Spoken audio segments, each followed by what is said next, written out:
या श्रीस्वयं सुकृतिनां भवनेष्वलक्ष्मी पापात्मनां कृतधियां हृदयेषु बुद्धि श्रद्धा सतां कुलजनप्रभवस्य लज्जा तां त्वां नता स्म परिपालय देवि विश्वं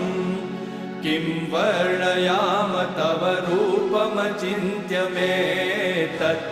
किं चातिवीर्यमसुरक्षयकारि भूरि किं चाहवेषु चरितानि तवादियानि सर्वेषु देवसुरदेवगणादिकेषु